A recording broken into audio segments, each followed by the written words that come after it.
नमस्कार दोस्तों, मान लीजिए यदि आपके पास आसपास में कोई ऐसा व्यक्ति है जो कि अपनी वाइफ, बच्चे और पेरेंट्स को मेंटेन करने से नेग्लेक्ट कर देता है या उनको रिफ्यूज़ कर देता है, तो क्या करना चाहिए? उस केस में उनको क्या स्टेप्स लेने चाहिए? तो हम उनको सलाह देंगे सेक्शन 144 ऑफ BNSS। अब सेक्शन 144 ऑफ BNSS होता क्या है, इसके बारे में शॉर्ट डिटेल्स जानकारी हम आपके सामने रख रहे हैं। तो सेक्शन 144 ऑफ BNSS डील करता है मेंटेनेंस, जो कि है monthly allowance for wife, children और पेरेंट्स। अब इसका इवोल्यूशन कैसे हुआ, यानी सेक्शन 144 की इजाद कैसे हुई?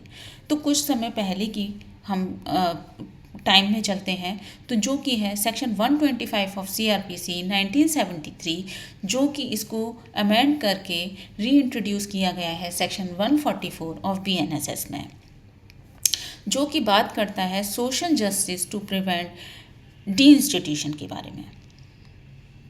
अब बात उठती है कि उसको कौन क्लेम कर सकता है। तो उसको कौन क्लेम कर सकता है? सबसे पहले क्लेम कर सकती है उसकी wife, when if she cannot be maintain herself, यदि वो महिला जो कि अपने आप को मेंटेन करने में सक्षम नहीं है, वो वाइफ मेंटेनेंस क्लेम कर सकती है। दूसरे क्लेम कर सकते हैं उसके माइनर चिल्ड्रन में उसके लेजिटिमेट, इलेजिटिमेट, मैरिड और अनमैरिड चिल्ड्रन इंक्लूडेड हैं।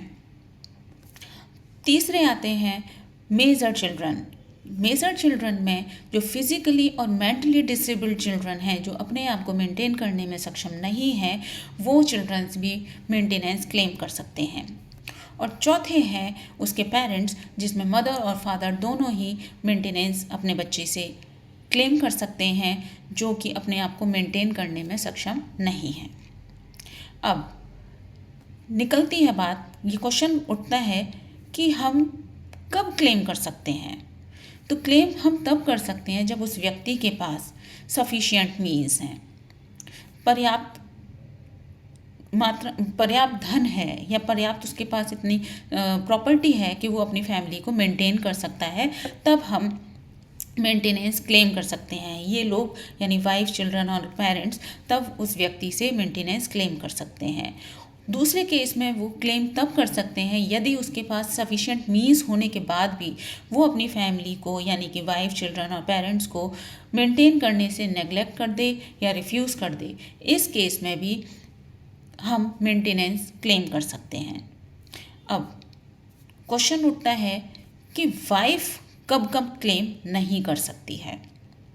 तो सबसे पहले यदि वाइफ अडल्ट्री में रह रही है, she is living in adultery, उस केस में वाइफ मेंटेनेंस क्लेम नहीं कर सकती। दूसरा मुद्दा उठता है, दूसरी बात तब वाइफ क्लेम नहीं कर सकती यदि वो अपनी मर्जी से, if she refuses to living with her husband without any reason, यानी कि उसके पास कोई सफिशिएंट रीज़न नहीं है, फिर भी वो अपने हस्बैंड से अपनी मर्ज़ी से अलग रह रही है, तो उस केस में भी वो मेंटेनेंस क्लेम नहीं कर सकती। और तीसरी जो कंडीशन आती है, यदि हस्बैंड और वाइफ म्यूचुअल कंसेंट से सेपरेट रह रहे हैं, अलग रह रहे हैं, तो उस केस में भी वाइफ मेंटेनेंस क्लेम नहीं कर सकती है। और यदि वाइफ किसी अच्छी डेजिग्नेशन पे है, अच्छी पोजीशन पर है और अपने हस्बैंड से भी ज़्यादा अर्न कर रही है, तो उस केस में भी वाइफ मेंटेनेंस क्लेम नहीं कर सकती है। अब इसकी प्रोसीडिंग्स की बात करें तो प्रोसीडिंग्स इसकी टाइम टेकन होती है, लंबी चलती है। इस केस में यानी उस सिचुएशन में, उन सर्कमस्टांसिस में magistrate of first class interim maintenance claim कर ऑर्डर पास कर सकता है वाइफ के लिए, बच्चों के लिए और पेरेंट्स के लिए, क्योंकि डेली रिक्वायरमेंट्स उसकी नहीं रुकनी चाहिए। डेली जो उनके मंथली अलाउंसेस हैं, उनके जो डेली रिक्वायरमेंट्स हैं, वो फुलफ़िल होती रहनी चाहिए। इसीलिए magistrate of first class interim maintenance grant करता है।